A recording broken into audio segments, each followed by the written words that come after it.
All right. Be strong in the Lord is what I titled this lesson. But and our theme is Joshua 1:9. Be strong and of good courage. Do not be afraid nor dismayed, for the Lord your God is with you wherever you go. Notice that is a command. He says, have I not commanded you? And in this time and day, it's going to we are going to have to be strong. Brother John DeBerry, get his name out right, mentioned the other day, he said, when Paul was talking to the church and he told them to be faithful unto death, he says, we don't have a clue what that means. He said, but let me tell you what that meant to them. He said, that meant to them a 6-foot, 300-pound Roman soldier coming in and grabbing you out of your house and pulling you out in the street and lining you up. And he said that meant him looking you in the eye and saying, are you a Christian? Do you follow this Jesus of Nazareth? And if they said yes, he turned back, whipped around, and just whooped their heads off. Then he went to the next person, said, are you a follower of Jesus? He said that's what it meant to those people. They knew what was going to happen to them in front of their families. That's the strength we may have to have in this country. And you may think, oh no, Jay, you don't know what you're talking about. Well, hopefully Mr. Brad Harrub's going to help us. His lesson, I think, was called Attack on America or Atheistic Attack on America. I never could find the actual sermon topic he got, but I give a big thank you to Brad because I did use some of his PowerPoints, and hopefully he won't mind. But the Marietta, Oklahoma Church of Christ is where he gave this lesson. You can find it on YouTube. That's where I found it. I just found the one section he refers to like the day before, but I never could find the day before. And again, this was just 2 hours of the seminar that I found. But he said the landscape of America has changed and atheists are working hard for our hearts of our children. And he brought out statistics that I had not even considered about how atheism are hurting. Hopefully y'all can see that. He says they have a personal relationship with reality. And atheism.org, I think, is where some of this comes from. He says, now you see billboards on the side of buses. There's probably no God.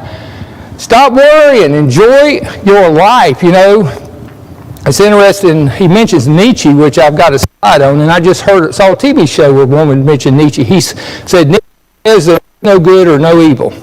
It's only whatever you think it is. Think it's evil, it's evil. You think it's good, it's good. There really is no good or evil.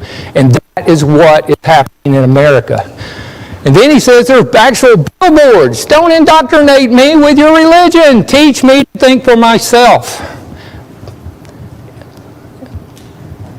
All religions are fairy tales. Actual billboards in America that say this. We are under attack in America. And he says, you send your child to college and they meet a professor like Lawrence Krauth. He's an anthropologist. He says, every atom in your body came from a star that exploded, and the atoms in your left hand probably came from a different star than in your right hand.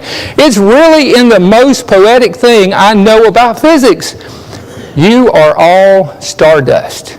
You couldn't be here except stars exploded because the elements, the carbon, nitrogen, oxygen, iron, and all the things that matter for evolution and for life weren't created at the beginning of time. They were created in the nuclear furnaces of stars, and the only way for them to get into your body was that those stars were kind enough to explode. So forget about Jesus. The stars died so that you could be here today. This is the kind of people that are in our colleges teaching our kids, and we wonder, why did we as an eldership want to have the book Convicted? Because we are going to be indoctrinated. I know it's not that I'm against college. I'm happy there are colleges. I'm happy there are Christian universities. I'm going to just tell you guys, I know a medical doctor in Greenwood, South Carolina, that told me He said, the local plumber makes more money than I do. So if you want to make money, become a plumber, not a doctor. Okay? I'm just telling you. Joshua again, 1:9. Be strong and of good courage. Do not be afraid. We are under attack, and we are going to have to be strong. Again, the book Convicted. Sorry, I didn't realize I forgot my PowerPoints that we're studying on Wednesday. I really encourage you to be here on Wednesday night. Listen to the videos. Michael White's doing a lecture covering the videos, going deeper into the book every other week. This is 26 weeks, two quarters that we're going to take on this book Convicted to help keep, strengthen our faith. This has been going on for a long time. April 8, 1966, Time Magazine, Is God Dead? This isn't something new. This has been going on for a long time. Actually, Brad goes back to a timeline in 1959. He said Eisenhower actually started this. 1959. He asked Congress for $1 billion, and they gave it to him. Think about that. 1959, $1 billion was a whole boatload of money. We think, we throw around billions or trillions today like they're nothing. But he transformed America with that $1 billion to start getting religion out of schools. 2009, the decline and fall of the Christian faith. So this isn't new. This has been going on for a while.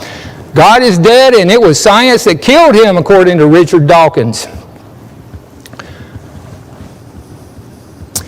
Again, the philosopher Nietzsche said in 1882, God is dead. Well, I'm not here to tell you. Nietzsche's dead. You can find his grave. Died in 1900. But this is what is being taught to our kids. Now, this is an interesting, and Brad said he picked this particular out because it's hard to see, but that face is made up of all these other little bitty images, and those images are viruses. They actually, Discover was talking about intelligent design, but they were making a mockery of intelligent design with this magazine. It's called The Unintelligent Design, and this came out in 2006. Now, I blew this up so we can read it better. It says, we humans and all life on earth may well have evolved from the most unintelligent entities one can imagine, genetic shards that do nothing but copy themselves. We are nobody's great idea. We are the fortunate mistakes of biochemical morons. That's evolution. It is humbling, but somehow comforting. I want to ask you a question. If somebody came up to you and said, you are nobody's great idea, you're a fortunate mistake of countless biochemical morons, does that make you humble? Does that make you comfort? Does that comfort you in some way? It doesn't make me humble, and it doesn't make me comfort. I'm sorry. I don't know where they got that information from. But that's what that magazine says.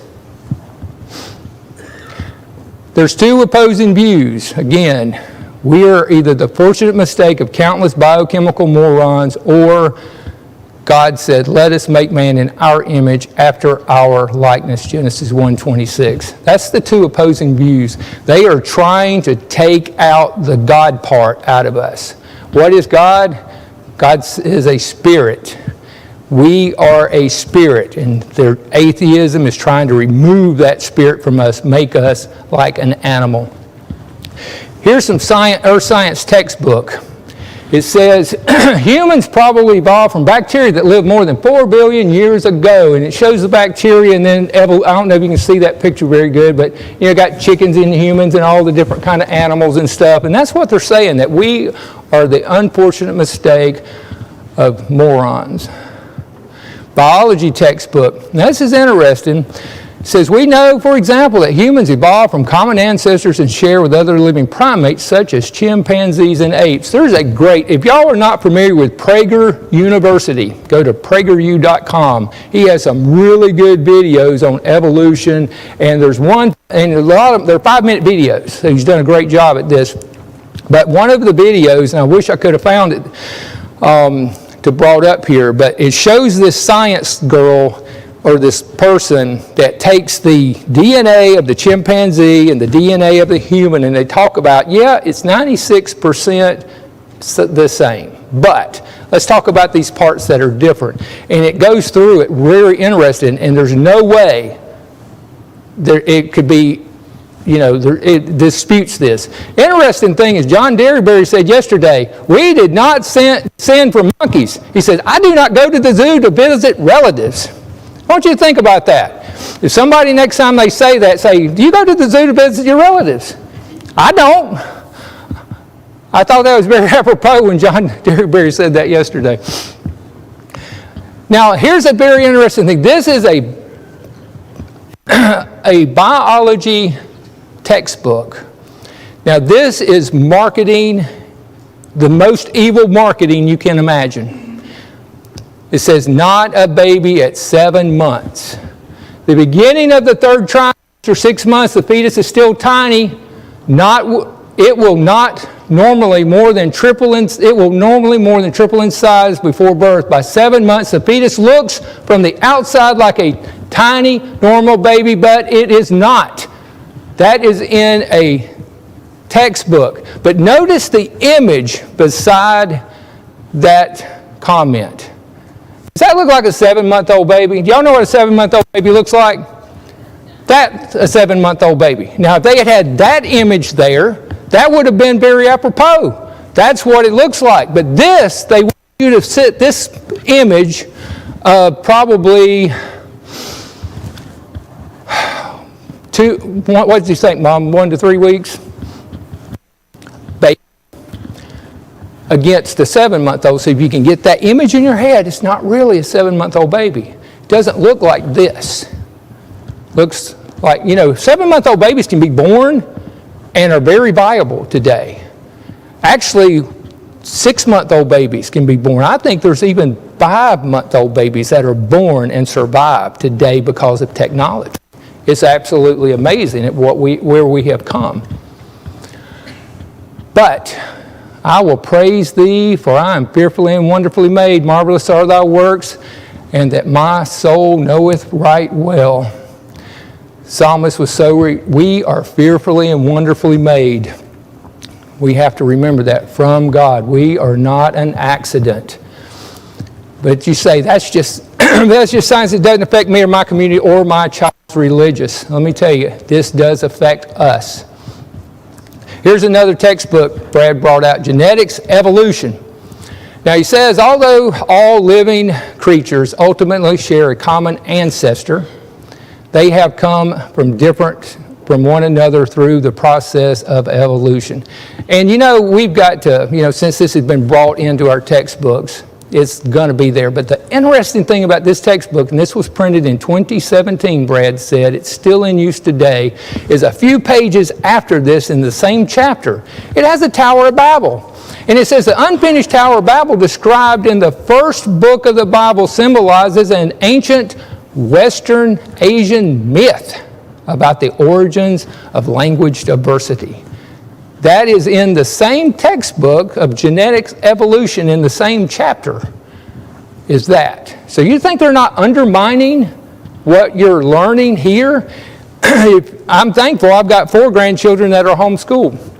The other 3, I wish they were closer so I could look at what they're studying. I hope if you're a teacher and you see that in your textbook, I hope you rip it out and tell them, this is false, this is not real, and just have a class. I remember in high school, one of my teachers said, we had a textbook, let us rip some pages out of a textbook when I was in high school, because he said, this isn't right, and we tore them out. We are living in a day and time when there is a big bullseye on Christianity. We are under attack.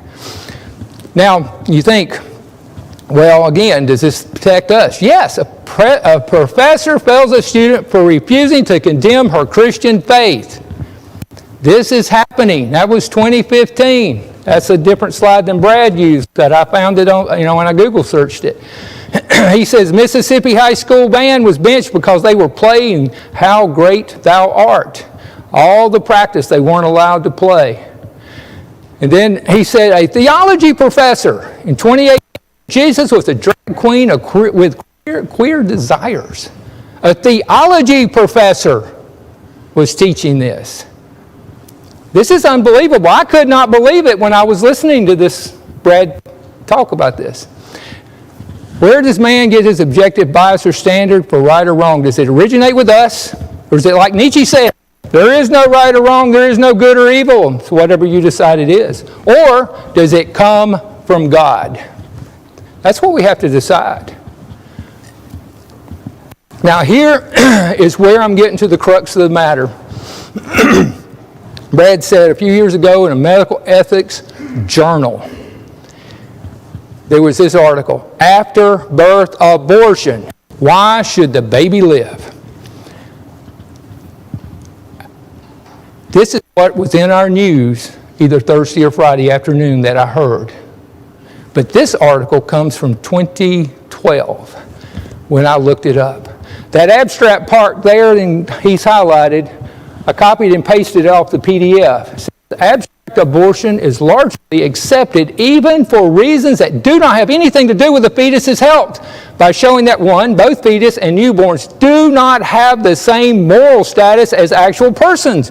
The fact that both are potential persons is morally irrelevant, and adoption is not always the best interest of actual people. The authors argue that what we call after-birth abortion, which is killing a newborn, should be permissible in all the cases where abortion is, including cases where the newborn is not disabled. I want you to think about that for a second. Is that where our country has gone? Yes! The bill is in Maryland now. Further down on that 3 or 4 page PDF, and I've highlighted it in blue there, and I blew it up here. It says, this means that many non-human animals and mentally retarded human individuals are persons, but that all the individuals who are not in the condition of attributing any value to their own existence are not persons. Merely being human, not in itself a reason for ascribing someone a right to life. That is appalling. I'm sorry. It's appalling. Again, Genesis 1:26, God said, let us make man in our image according to our likeness. Let them have dominion over all the fish of the seas, over the birds of the air, over the cattle, over the earth, and every creeping thing that creeps upon the earth. We are made in the image of God. Now, what part of us is God like me? Does he have a face, hands, feet? No, he does not. What does God say? God is a spirit, and those who worship him must worship him in spirit and truth. We are a spirit. We have to remember, Michael says this all the time, we are a spirit having an earthly journey, inhabiting this tabernacle, as Paul calls it, or this tent, this body that's going to decay and die. That's the part of us they want to take away, that make us just like an animal. And again, here's this article here, and I put a box around that. I don't know if you can see my box. I couldn't make it a little bigger right in that top left corner. But I highlighted here, it says, the alleged right of individuals such as fetuses born to develop their potentiality, which some defend is overburdened by the interests of actual people, parents, family, and society, to pursue their own well-being. Because as we have just argued, more potential people cannot be harmed, merely potential people cannot be harmed by not being brought into existence. Actual people's well-being could be threatened by the new, even if healthy, child requiring energy, money, and care, which the family might not have, or might happen to be short supply. So in other words, if you don't have the energy, money, or time to take care of your newborn after it's born, go ahead and kill it. It's okay. That's what they're saying. Doesn't matter if it's healthy or not. Just kill it. Selfish. Yeah. Can you imagine? I can't even comprehend this. Proverbs 6:16 says, the 6 things the Lord hates, yes, 7, abomination to him, a proud look, a lying tongue, and hands that shed innocent blood. If you don't think killing a newborn or abortion is shedding innocent blood, I got news for you. You need to study on that. That is shedding innocent blood. An infant, a parasitic burden on society, according to that article. Moms, y'all ever think of your baby as a parasitic burden on society? That's what they're trying to do. Andrew Cuomo signed the most heinous law into effect before this new law that they're trying to pass now. 2019, I believe that's the date on it. Yeah, 2019. You can, New York, you can actually abort your baby up to the day it is born. Think about that. 40 weeks, full term. You're going to, I'm due today, but my baby hadn't been born. I changed my mind. I can't care for it. I'm going to go ahead and abort it. It's okay in New York. Think about that. That is sickening.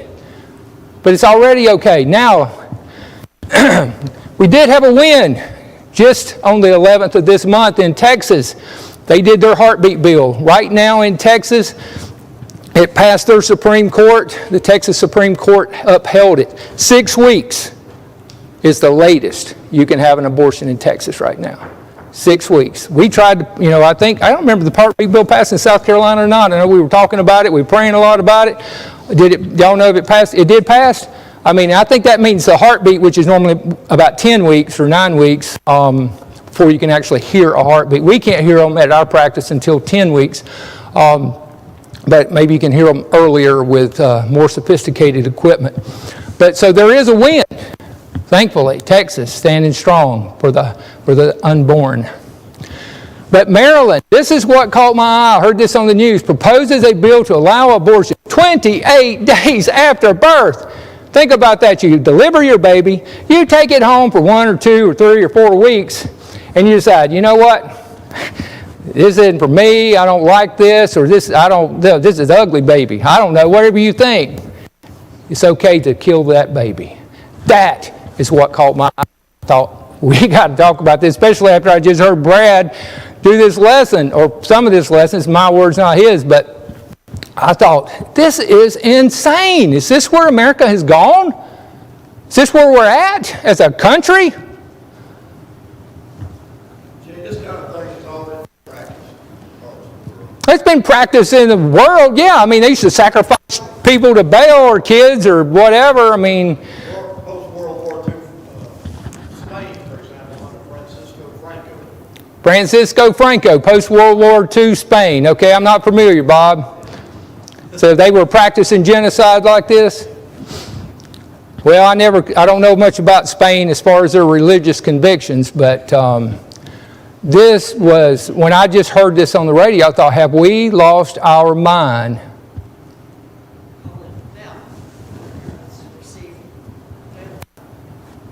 And this, I might have got this slide out of line. Okay. Yeah, I've got this slide out of line. Actually, there's a video. Planned Parenthood officially argues for the right for post-birth abortions, and this is 2013. Okay, they've been trying to push this and push this and push this for a while. But let me go back to this slide. I'm sorry I got this out of order, but it should not be here. I should say that this should be later, but I will reference it here. Matthew 19:12, it says, "For there are eunuchs who were born thus from their mother's womb." This gender neutral, I think is what we're calling it today, is not something new. Okay, people were born gender neutral in Bible times. Gender neutral. Born eunuchs.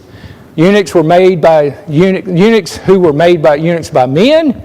That means they were who had been made eunuchs. Eunuchs were made themselves eunuchs, and that's what supposedly the Catholic priests are, make themselves eunuchs, and abstain from marriage and sex and such for the kingdom of heaven's sake. But there were people born, and they're born today. I forgot what the percentage is because Linda and I just had this conversation. So gender identity is a big, huge thing in the midwifery forums, apparently. And I will reference this again when we get there. But the John Derryberry, In his closing sermon, he said, when I pushed the button to vote yes on the Tennessee heartbeat bill, he said, they kicked me out. He said, they lied about me. They slandered me. He said, because I voted yes on the heartbeat bill. That was some of almost his last words he said before he got off the platform. He said, and I found this on the internet this morning, they kicked him out. He said, you can't be a pro-life party member here. Okay. Today is the Democratic Party of the state of Tennessee. This man right here is a gospel preacher. He's a gospel preacher, member of the church, yes, but he's also served for 26 years. Absolutely, I know. Now, here's the deal. In January of this year, the state of South Carolina, led by a Republican group of representatives, put a bill forth that would outlaw all abortions in the state of South Carolina. That any physician or any clinic performing an abortion would be guilty of, would be charged with murder. That bill is currently in the process of being heard by the Fourth Circuit judge for the state of South Carolina. So one of the points I think you're going to make is that what can we do about this? What we can do about this is elect officials that stand with God's word. Exactly. Elect officials that stand with God's word and do what is morally right. That's exactly right. And I didn't realize that bill was being up. I mean, I'm friends with Roger Nutt on Facebook. I see a lot of things that he posts about the heartbeat bill, about different things, but I haven't seen that. It was introduced by Brad Harrub. Okay. January the 22nd. January 22nd of this year, it was introduced by a representative from Anderson that will outlaw all abortions, period, in the state of South Carolina. Amen to that. Let's find out what that bill is, and let's call our representatives and let them know we support outlawing all abortion. And as a matter of fact, one in Texas passed, it says rape or incest, it doesn't matter. 6 weeks is the cutoff. So if it's rape or incest, you still cannot abort in Texas. And it was upheld by their state state legislator. How do we teach morals and characters without an absolute standard with God? In my view, you cannot do that. But the interesting thing is this abortion, this is like the gateway drug. Abortion is just a slippery slope. California passed this law to lower penalties for pedophilia in 2020. And then they lowered the penalties for LGBTQ pedophilia also. That's where this is heading. I mean, really, if post-birth abortion is legal, why is it pedophilia legal? Why is it bestiality legal? Why isn't anything legal? Why is there any evil at all? Like Nietzsche said, there's nothing evil. It's only what you think it is. Right? You know, this is Brad's slide, but this happened in the upstate. I remember seeing this on the radio when they came to our libraries in the upstate, the drag queens, and did story hour with our children. They are indoctrinating you. It's like boiling the frog, people. They're just slowly pushing it, slowly pushing it, slowly pushing it. They're making you accept this abomination. Sin should not be acceptable. Mattel has gotten into it, making gender-neutral dolls. There's been a 4,000% increase in children identifying as transgender since 2018. You think this isn't affecting your children? 4,000% explosion. This is talking about children. This is pre-pubertic children, children who haven't hit puberty. That's what this is talking about. You think stuff like this isn't affecting you? What they're doing? This is an interesting slide Brad had, he said, it's a troubling trend. He said he graduated medical school in 2007. There was one clinic in Boston that did surgery on children that had not reached puberty for gender change. Now there are 50.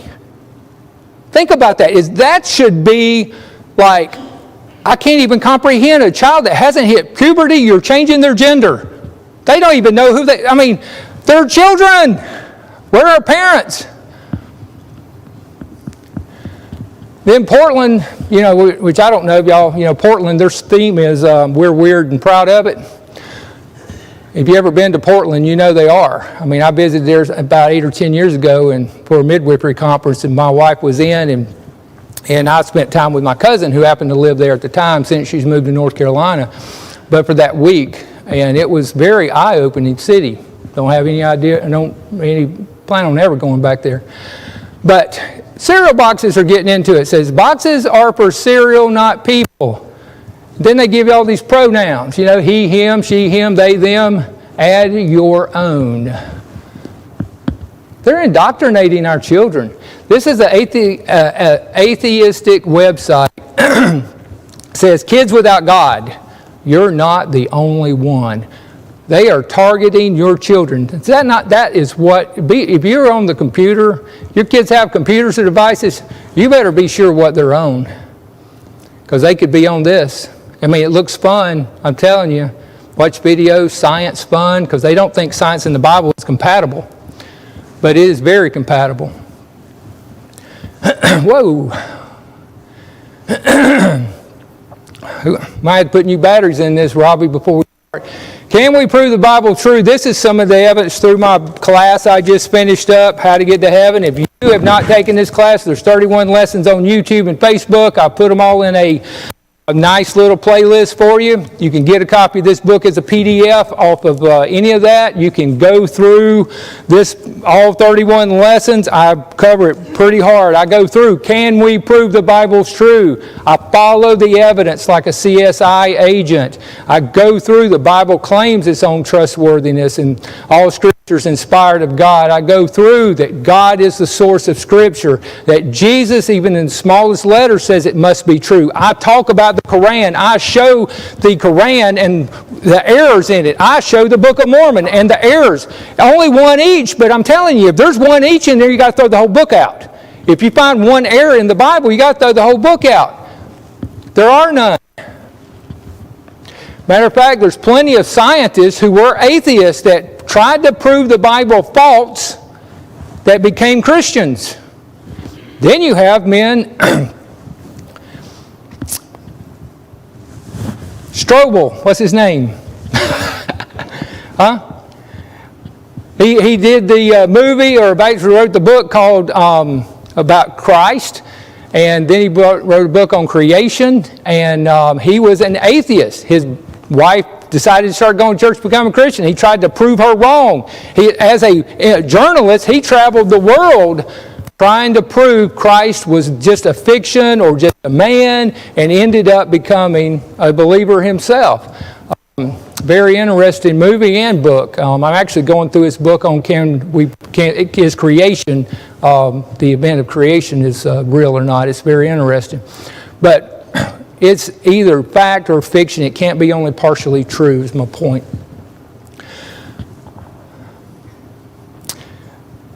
I don't know about you, but when we still had prayer in school. We stood up every morning, said the Pledge of Allegiance to the flag. At some point in time, I remember them going to a moment of silence. Then they did away with prayer. Then they did away with Pledge of Allegiance. But school allows prayer, but only for Muslims. If you're a Muslim, it's okay for you to say prayer in school, but if you're a Christian, you better not. I'm telling you, Christianity is under attack. Not all religions, just Christianity. The interesting thing is 5 public schools with your taxpayer money have installed Muslim prayer rooms so they can pray 5 times a day. And then calligraphy. I don't know, they don't even teach cursive in school anymore. We have people come in, they can't write in cursive. Young 20-something-year-old people. But they're teaching this calligraphy, but it's not calligraphy. This is actually Arabic. This is Tashabaha. This is saying there is only one God and his name is Allah in Arabic. This is what your children are practicing and writing in some schools.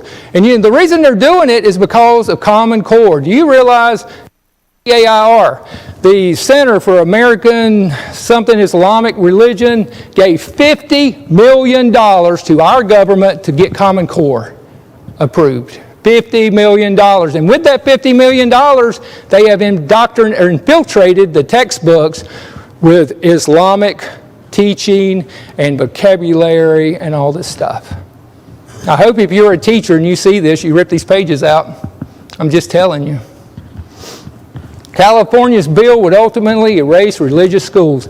This is a very interesting bill, and there's another one, the LBGQ or whatever, has also fighting, got a bill because they're trying to say if you take any federal money, you can't teach anything about religion. Nothing about God, nothing about Jesus, nothing about religion. And you say, how does this affect me? Who controls student loans? Who controls Pell Grant money? Federal government. So in other words, if you get Pell Grant money, you get student loan money, you cannot put that at a school like Freed-Hardeman or Harding University or Abilene Christian or name your Christian school and go there. They can't accept it and continue to teach about Jesus and God, the church, and religion. So can you pay $35,000 a year to send your child there without any financial help from the government? Probably not. That's why this affects you. Benjamin Rush, who was one of our founding fathers, said the only foundation for a useful education in the Republic is laid in religion. Without this, there could be no virtue. Without virtue, there can be no liberty. And liberty is the object and life of all Republican governments. Without religion, I believe learning does much mischief to the morals and principles of mankind. And he is absolutely true. Now, I don't know if y'all are familiar with wall builders, but I met this guy, his name's David Barton. I'll show you a little bit more about him in a minute. About 30 years ago at a live thing, actually it was a business seminar I was at, and the guy was big about American freedom and stuff. He brought David in. David's got to be in his 70s now because this was at least 30 years ago, and I think he was in his 40s then. I was 20-something, but he did an awesome presentation on the founding of America, that it was founded on religious beliefs. Again, his name's David Barton, the founder. He's got a lot of other people. Go to wallbuilders.com. You can find him on YouTube, Facebook. He has a lot of books. He has the most extensive library of Founding Father documents. I think he's got 12,000 original documents from our Founding Fathers in his possession. More than most museums or libraries, the Smithsonian, or anybody that he has collected in his lifetime. He knows our Founding Fathers. You want true history? Go to Wall Builders and you can see about this country was founded on Christian principles. Then we got William Stewart. I just saw this popped up on my Facebook feed just yesterday.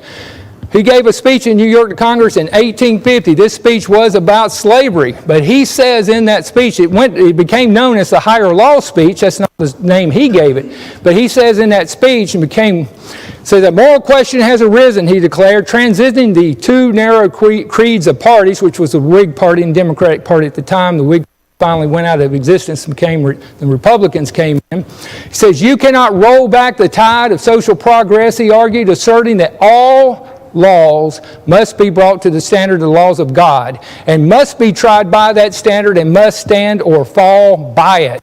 He went on to say, there is a higher law than the Constitution, which regulates our authority. Think about that. There is a higher law. We must be obedient to that law. We must recognize there is a higher law than our Constitution. And we've got to be strong and courageous to stand for it. You might recognize this guy, Adolf Hitler.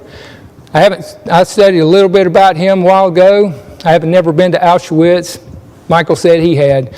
But he made the comment that I totally agree with, and I believe that atheistic and the Islamic people and the Common Core people and all these people agree with him. He says, let me control the textbooks and I will control the state.